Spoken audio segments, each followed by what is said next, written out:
Car loan चाहिए तो दिवाकर व्यास है ना, अभी कॉल करें 9926413303। सबसे कम ब्याज दर पर नई व पुरानी कार पर लोन उपलब्ध है। हमारा पता है कुमाऊं ऑटो पार्ट्स के ऊपर अजाक थाने के सामने, महाराणा प्रताप बस स्टैंड के पास, मंदसौर। पिछले कुछ वर्षों में मंदसौर जिला अस्पताल लगातार सुर्खियों में रहा है। आरोप है कि यहाँ इलाज से ज्यादा जेब भरने का खेल चलता रहा। समाज सेवी युवाओं की टोली ने ब्लड बैंक के लिए भरपूर रक्तदान शिविर लगाए, लेकिन अब खुलासा हुआ है कि उनके प्रयासों का श्रेय और प्रोत्साहन राशि कुछ कर्मचारियों ने अपने आपस में बांट ली। 61 खातों में 43.91 लाख रुपए। जांच में सामने आया कि 35 डॉक्टर और 26 कर्मचारियों, कुल 61 लोगों के खातों में 43.91 लाख रुपए जमा हुए। ये राशि अप्रैल 2016 से जनवरी 2025 के बीच कथित तौर पर प्रोत्साहन के नाम पर बांटी गई। नियम के मुताबिक निजी अस्पताल में भर्ती मरीजों को ब्लड बैंक से रक्त लेने पर 1050 रुपए जमा करना और डोनर देना अनिवार्य है। पूरी राशि रोकड़ में जमा होनी चाहिए थी। आरोप है कि यहाँ 750 रुपए जमा कर 300 रुपए प्रति यूनिट प्रोत्साहन बताकर बांट लिए जाते थे, जबकि ऐसा कोई वैधानिक प्रावधान नहीं है। 1.53 करोड़ रुपए प्राप्त हुआ। इनमें से 43.91 लाख रुपए का बंटवारा किया गया। आरोपी में तत्कालीन civil surgeon doctor A.K. Mishra और डॉक्टर D.K. शर्मा के नाम भी सामने आया है। बताया गया कि दोनों ने अपने परिजनों के खाते में कुल 13.70 लाख रुपए का भुगतान करवाया।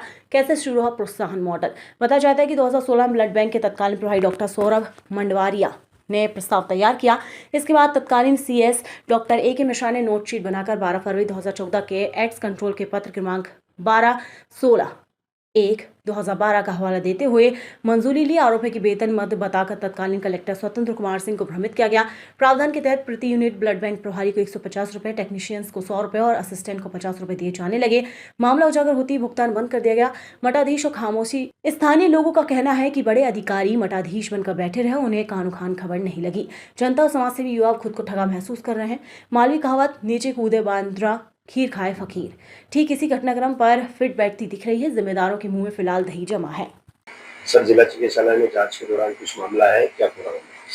जी, जैसा मुझे आज समाचार पत्र से प्राप्त जानकारी हुई कि ब्लड बैंक में कुछ मामला हुआ है, तो इस बारे में मेरा यही पक्ष था कि तत्कालीन निजी चिकित्सकों के द्वारा यह मांग की गई कि उन्हें रक्त की आवश्यकता जिला चिकित्सालय से, क्योंकि उस समय जिला चिकित्सालय के द्वारा निजी चिकित्सकों को और चिकित्सालयों को रक्त प्रदान नहीं किया जाता था। तो उस समय तत्कालीन कलेक्टर महोदय और सिविल सर्जन महोदय के अनुमोदन पश्चात यह ब्लड प्राइवेट में दिया जाना प्रारंभ किया गया। और चूंकि यह अतिरिक्त कार्य के लिए यहाँ पे और कोई स्टाफ नहीं था, तो इस हेतु उस समय कार्यरत सभी blood bank officer, lab technician और लैब असिस्टेंट को नियमानुसार जो राशि थी तत्कालीन कलेक्टर महोदय के अनुमोदन पश्चात ही प्रदान की गई। यह राशि RKS में जमा की गई और RKS के माध्यम से प्रदान की गई, और इसमें कोई मेरे हिसाब से किसी प्रकार की कोई गलती नहीं हुई है। लगभग कितनी राशि आ रही है? जी, इस बारे में मुझे अभी कोई पत्र प्राप्त नहीं हुआ है, ना ही कोई जानकारी है। समाचार पत्र से ही प्राप्त हुआ है। जो भी पत्र प्राप्त होगा तो उसके पश्चात तत्कालीन जो भी जानकारी होगी वह संबंधित अधिकारी को निवेदन किया जाएगा और प्रेषित की जाएगी।